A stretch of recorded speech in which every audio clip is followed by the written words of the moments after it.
السلام علیکم ورحمۃ اللہ وبرکاتہ۔ پیارے ناظرین، پیارے بچوں، میں امید کرتا ہوں کہ آپ لوگ اچھے ہوں گے، بہتر ہوں گے، خیر وافیت سے ہوں گے۔ آپ سبھی کا استقبال ہے، آپ سبھی کا خیر مقدم ہے اس یوٹیوب چینل پہ۔ پیارے بچوں، آج ہم پڑھنے والے ہیں کلاس 10 کا چیپٹر نمبر، یہاں سے ہم 6 کو شروع کرنے والے ہیں، ٹھیک ہے نا۔ قبل میں ہم نے پڑھا تھا نگار عظیم صاحب کے بارے میں، اور پھر ان کا لکھا ہوا افسانہ آشیانہ جو آپ کے نصاب کے اندر شامل تھا، اس کو ہم نے پڑھا تھا۔ اب یہاں سے ہم شروع کریں گے مضمون کی بحث کو، ٹھیک ہے نا۔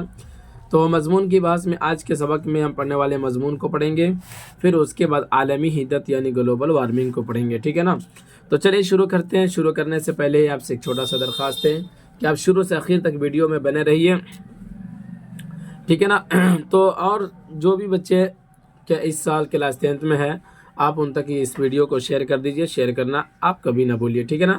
تو چلیے شروع کرتے ہیں۔ دیکھتے ہیں، کہتے ہیں یہ قدیم نثری صنف ہے جس میں کسی ایک مخصوص عنوان پر سیر حاصل بحث ہوتی ہے۔ مطلب کہتے ہیں مضمون کے اندر کیا ہوتا ہے، تو مضمون کے بارے میں کہا گیا یہ قدیم نثری صنف ہے، یعنی کہ بہت یہ پرانا صنف ہے جس کے اندر کیا ہوتا ہے، ایک مخصوص عنوان کے اوپر سیر بحث حاصل ہوتی ہے، یعنی سیر حاصل بحث ہوتی ہے، یعنی کہ دل کھول کر اس کے اندر جو بھی باتیں لکھی جاتی ہیں، یعنی مضمون وغیرہ جو بھی لکھا جاتا ہے اس کے اندر فری مکمل باتیں بیان کی جاتی ہے، یا یوں کہہ لیجیے اس کے اندر اتنی مطلب کشادگی ہوتی ہے نا کہ اس کے اوپر سیر بحث حاصل کی جائے، ٹھیک ہے نا۔ تو اس کے بعد کہتے ہیں مضمون مختصر بھی ہوتا ہے اور طویل بھی، یعنی کہ کیا ہوتا ہے، چھوٹا بھی ہوتا ہے اور بڑا بھی ہوتا ہے، ضرورت اور معیار کے مطابق مضمون لکھا جاتا ہے۔ آج کل تو پرائمری اسکولوں کے بچوں کو بھی مضمون نویسی کے درس دی جاتی ہے، یعنی کہ پرائمری اسکول کے جو بچے ہوتے ہیں ان کو بھی مضمون نویسی یعنی مضمون لکھنے وغیرہ کا درس دیا جاتا ہے، ان کو کہا جاتا ہے کہ تم کیا کرو، مضمون لکھو۔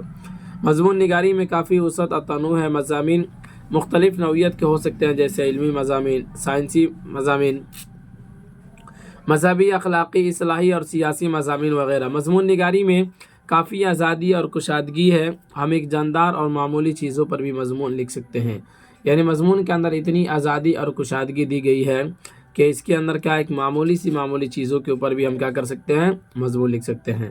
اسکول کے مضامین میں عنوان کی تشریح، اس کی صفات اور عیوب پیش کیے جاتے ہیں۔ معیاری مضامین میں علمیت اور جامعیت بھی ہوتی ہے، یعنی کہ جو بنیادی مضامین جو ہوتا ہے نا اس کے اندر کیا ہوتا ہے، علمیت اور جامعیت، ٹھیک ہے نا، یہ دونوں کے دونوں چیزیں پائی جاتی ہے۔ اور قلم کار کے قلم و ذہن کی جولانیت بھی، یعنی ظاہر سی بات ہے جو بندہ لکھ رہا ہے تو اس کی صلاحیت کیا ہے، اس کا ایجوکیشن کتنا ہے، وہ کتنا بہتر وہ لکھ سکتا ہے، تو وہ کتنا بہتر ہے اس کو پڑھنے کے بعد ہی سمجھ میں آ جاتا ہے، ٹھیک ہے نا۔ کہتے ہیں ہر دور میں مضمون نویسی اردو کی نثری صنف کی ایک اہم صنف بنی رہی ہے، اور ہنوز یہ مقام مضمون نویسی کو حاصل ہے۔ آج پرائمری درجات اور ملک کے مقابلہ جاتی امتحانات کے نصابوں میں بھی یہ شامل ہے، یعنی کہ جو انٹرنس وغیرہ ہوتا ہے آج اپنے دیش کے اندر، جو بھی ایگزام وغیرہ لی جاتی ہے تو اس کے اندر بھی مضمون نویسی کی کیا کہتے ہیں، مضمون لکھنے کے لیے کہا جاتا ہے۔ فورٹ ولیم کالج سے اس کا آغاز ہوا اور سلسلہ ہنوز قائم ہے، یعنی کہ مضمون نویسی کا سلسلہ جو شروع ہوا وہ کہاں سے ہوا، فورٹ ولیم کالج سے ہوا تھا، ٹھیک ہے نا۔ اور اس طرح سے اور بھی بہت فورٹ ولیم کالج سے بہت ساری چیزوں کا ایجاد ہوا تھا، آپ آگے پڑھیں گے۔ کہتے ہیں ہنوز کا مطلب ہوتا ابھی قائم ہے۔ ہمارے مشہور و معروف مضمون نگاروں میں سر سید احمد خان، محسن الملک، محمد حسین آزاد، حالی ذکاء اللہ، خواجہ حسن نظامی، رشید احمد صدیقی وغیرہ نے تو اس صنف کو کافی جلا بخشی ہے، مطلب یہ جتنے بھی لوگ ہیں اس صنف کو اتنا بہتر بنائے ہیں، اور اس صنف کو بہتر بنانے میں ان لوگوں کا کافی زیادہ یوگدان رہا ہے، اور کافی زیادہ ان لوگوں کا یوگدان ہے بھی، سمجھ رہے ہیں نا۔ تو یہ مختصراً مضمون کے متعلق آپ نے پڑھا۔ چلیے اب عالمی حدت یعنی گلوبل وارمنگ کو پڑھتے ہیں، اور چونکہ یہ مضمون یہ آپ کے نصاب کے اندر شامل ہے، اور یہ مضمون ہے، کیا ہے یہ ایک مضمون ہے، یہ افسانہ مت بولیں گے، یہ ایک مضمون ہے، ٹھیک ہے نا۔ عالمی حدت کیا ہے، ہم لوگ جس زمین پر رہتے ہیں وہ ایک سیارہ ہے، کیا بھائی، وہ ایک سیارہ ہے، جس زمین پہ ہم لوگ رہتے ہیں وہ ایک سیارہ ہے۔ یہ زمین جو ہے سبھی جانداروں کے لیے بہت مناسب ہے، دوسرے سیاروں کا ماحول